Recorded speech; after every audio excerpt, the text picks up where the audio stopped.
పిల్లలు నా కొడుకుతో కలిసి కాపరం చేస్తూ అలా ఉండిపోయావు. నీ వాళ్ళందరినీ అకస్మాత్తుగా విడిచిపెట్టేశావు.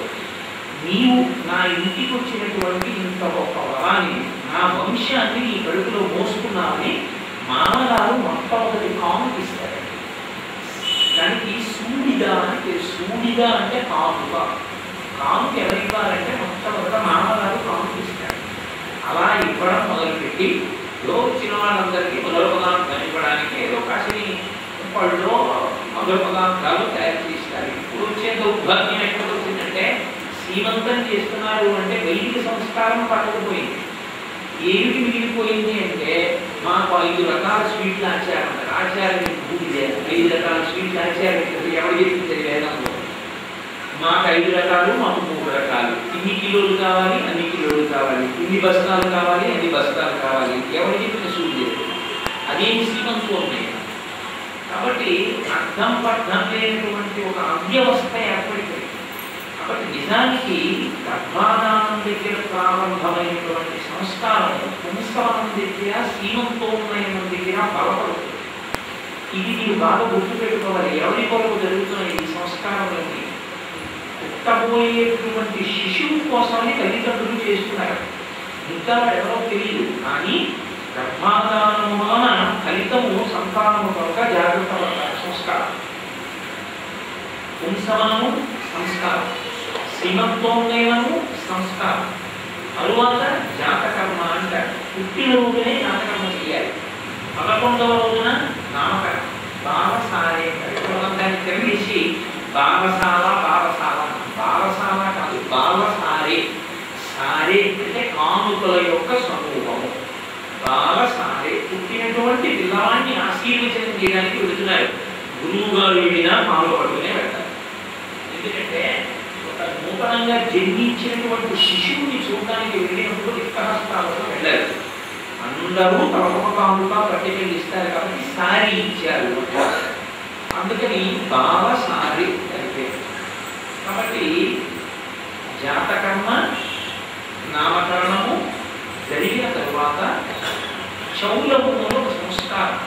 ఇప్పుడు పోయేది చౌలం అనేటటువంటి సంస్కారం నేను కాంచి ఇచ్చేటప్పుడు ఒక ఇంట్లో చూశాను. ఒక పిల్లవాడి చౌలము అని ఉపనయనానికి ముందర చౌలం చెయ్యాలి. చౌలము చెయ్యకుండా ఉపనయనం చేయకూడదు పిల్లవాడి. చౌలము అంటే శిఖాధారము. దుష్టంతా తీసేసి శిఖని ఒక్కదాన్ని ఉంచుతారు. అది ఇప్పటి వరకు నేను చెప్తున్న సంస్కారాలు ఏమున్నాయో ఇవి కేవలం బ్రాహ్మణులకు కాదు, అందరికీ ఇక్కడ వరకు సంస్కారాలు అన్నీ ఉన్నాయి. 40 సంస్కారములు మామూలుగా మనిషికి జరిగేవి. షోడశ సంస్కారాలు అంత్యేష్టితో కలిపి ఇందులో తను చెయ్యవలసిన యజ్ఞములతో కలిపి 40 గృహస్థులు. ఇందులో ఇప్పుడు నేను చెప్తున్నటువంటి చౌలం వరకు అందరూ చేయాలి, ఎవ్వరూ మాత్రం. చౌలము అంటే శిఖ ఉంచుక. ఇది బ్రహ్మరంధ్రము అంటారు. దీన్ని ముట్టుకోవడానికి వీలేదు, ఎవ్వరూ ముట్టుకోకూడదు. ఆఖరికి తన బ్రహ్మరంధ్రమును తాను కూడా స్పృశించకూడదు. ఎక్కువగా స్పృశిస్తే ఏమవుతుందంటే అనారోగ్యం కలుగుతుంది, ఆయువు క్షీణించిపోతుంది. తర్వాత నాడీ మండలం దెబ్బతింటుంది. అందుకే ఇక్కడ కొట్టకూడదు అంటారు. బ్రహ్మస్థానము ఉద్గమన స్థానం, అక్కడి నుంచి బయటికి వెళ్ళిపోతారు. అందుకే బ్రహ్మస్థానంలో కానీ రక్ష చేస్తే తేజోవంతంగా ఉంటుంది శరీరం. ఈ తేజస్సు నిలబెట్టడానికి ఏం చేస్తారంటే ఈ బ్రహ్మరంధ్రం దగ్గర మాత్రం శిఖని ఉంచుతారు. అంటే జుట్టు అట్టే పెట్టారు. అట్టే పెట్టి మిగిలినటువంటి జుట్టునంతటినీ తీసేస్తారు. ఇక అక్కడ నుంచి తన జీవిత పర్యంతము శిఖాపరిత్యాగం చేస్తే సన్యాసం.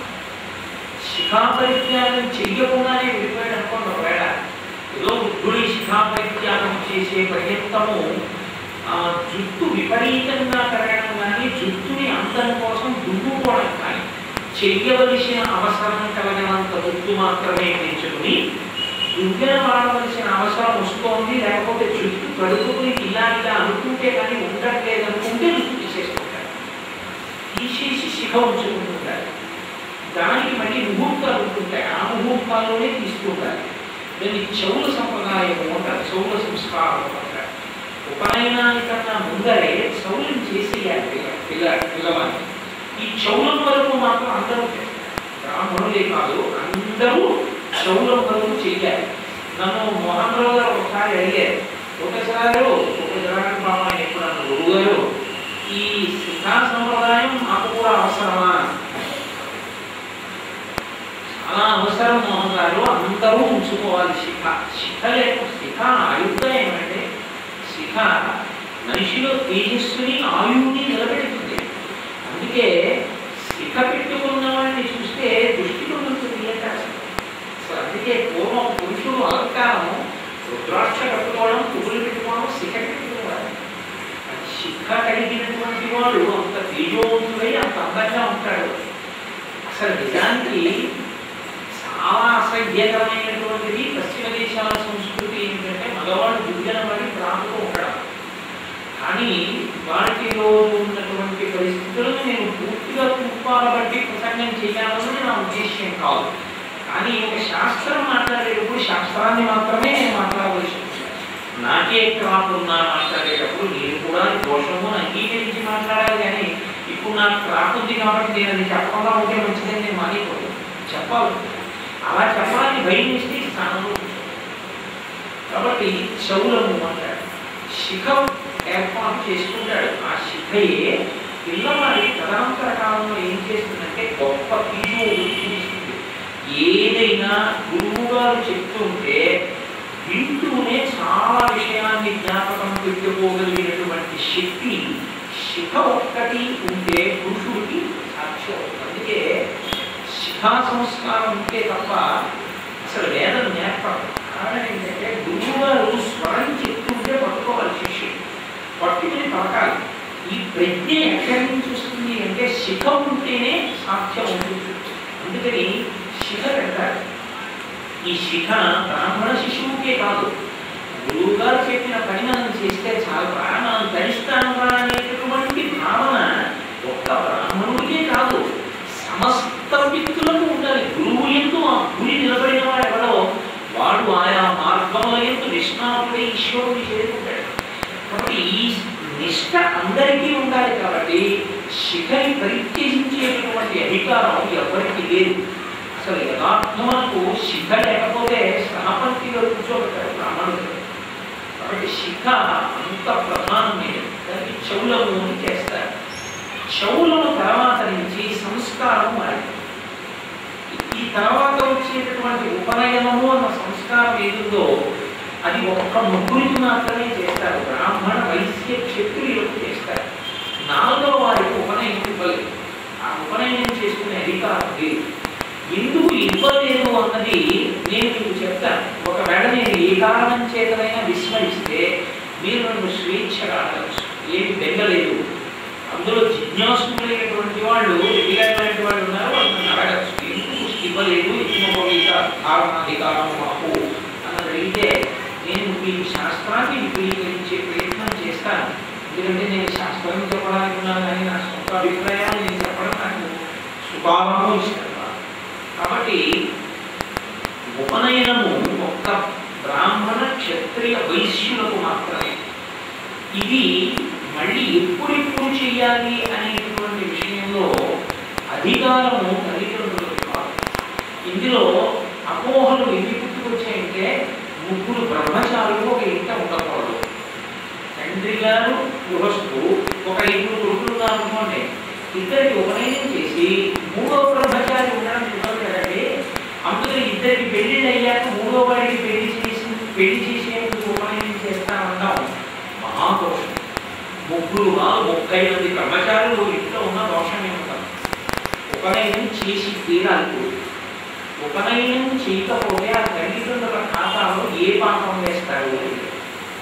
బ్రాహ్మణ శిశువు అయితే 8వ సంవత్సరం వచ్చే లోపల ఎప్పట్లో గర్భమునందు పుట్టిన గర్భమునందు ప్రవేశించిన దాని కడుపులో పడి బయటికి వచ్చేటప్పుడు అంటే బయటికి వచ్చిన తరువాత 7 సంవత్సరముల 2 నెలలు పూర్తయిపోయే లోపల ఉత్తరాయణంలో ముహూర్తం పెట్టి ఉపనయనం చేసేయాలి.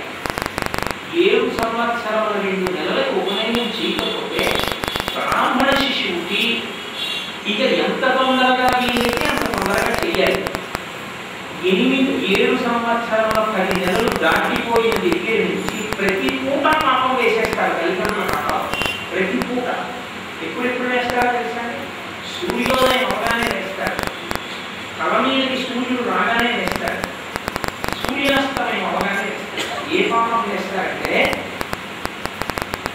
వల్ల జ్వరకి వెళ్ళిపోయి కొడుకు అన్నం తినడానికి కానీ మంచినీళ్ళు పుచ్చుకోవడానికి కానీ మనసం నుంచి లేవలేని స్థితిలో ఉంటే అలాంటి కొడుకుని గదిలో కాలం వేసేసి విడిచిపెట్టేసి భోగం అనుభవించడానికి బయటికి వెళ్ళిపోయేటువంటి దుష్టులైన తల్లిదండ్రులు ఎంత పాపం చేసిన వాళ్ళో అంత పాపాన్ని ప్రతి పూట వేస్తూ పెడతారు. నేను ధర్మశాస్త్రం చేస్తానని పెట్టుకోవాలి. నాకు ఇక్కడ ఉన్న వాళ్ళలో ఎవరెవరు చేశారో ఎవరెవరు చేయలేదో నాకు తెలియదు. కానీ శాస్త్రం చెప్పడం మాత్రం నేను మానను. నేను చెప్పేది శాస్త్రం. ఒకవేళ ఆ గురువులోకి మీరు వస్తే నేను కూడా విచారం తెలుసుకుంటాను తప్పించి చెప్పడం మాత్రం ఇక్కడ కూర్చున్నప్పుడు చెప్తాను, ఇక్కడ కూర్చొని బాధపడతాను తప్పించి ఇక్కడ కూర్చుని ఎవరి కోసమో చెప్పడం మానమని మీరు నా నుంచి ఎవరు కోరుకో చెప్పి తీరుతారు. 8వ ఏళ్ళు వచ్చేటప్పుడే చేసేయాలి ఉన్నాయి 8 నుంచి 16 వరకు. అది కూడా ఏ కారణానికి ఇస్తారో తెలుసా? చాలా బలవత్తరమైనటువంటి కారణములు తండ్రి ఉత్తరాయణంలో పీఠం మీద కూర్చోవడానికి పరిస్థితి వచ్చేస్తే 16వ సంవత్సరం వరకు శాస్త్రం పూర్తి.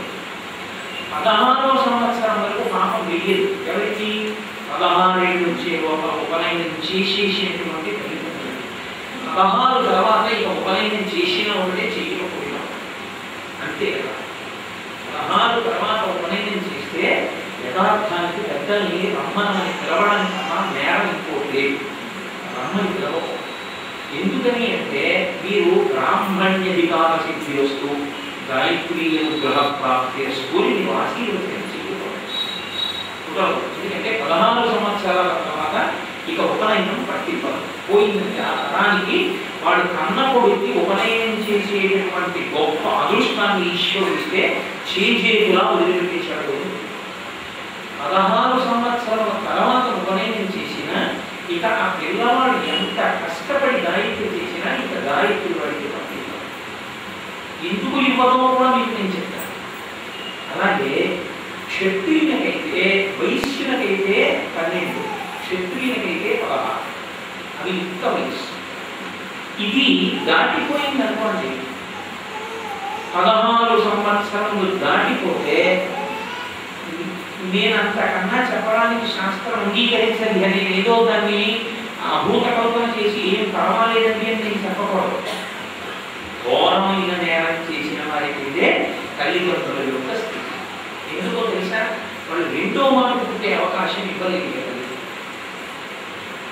కానీ పిల్లవాడు పుట్టిన దానిగా విశేషమైనటువంటి భక్తి ప్రవక్తులు కలిగిన వాడై శాస్త్రమందు అనురక్తి కలిగిన వాడై చాలా చిన్నతనం నుంచే భగవత్ సంబంధమైనటువంటి విషయాన్ని చాలా శ్రద్ధతో శ్రవణం చేస్తూ దాని ఎంతో మమకారం ఉన్నవాడు అని తండ్రి గుర్తిస్తే 7 సంవత్సరాల 2 నెలలు వచ్చేంత వరకు ఆగక్కర్లేదు. 5వ ఏడు ఉపనయనం చేయవచ్చు. దాన్ని కామ్యోపనయనము అంటారు. సాధారణంగా అందరికీ 7 సంవత్సరంలో 2 నెలలు. అసాధారణమైన ప్రజ్ఞాపాఠములు ఉన్న పిల్లలకి 5వ ఏట ఉపనయనం చేసేస్తారు. ఎందుకంటే వాళ్ళు కారణజన్ములు కాబట్టి వాళ్ళు శాస్త్రాన్ని చదువుకోవడానికి అవకాశం లేకుండా తండ్రి ఆపకూడదు. అందుకని 5వ ఏట ఉపనయనం చేస్తారు. దాన్ని కామ్యోపనయనము చాలా చాలా సాధారణంగా జరుగుతుంది. ఎందుకంటే పిల్లవాడు ప్రజ్ఞాశాలి అయినా గుర్తించే తండ్రి ఉంటారు.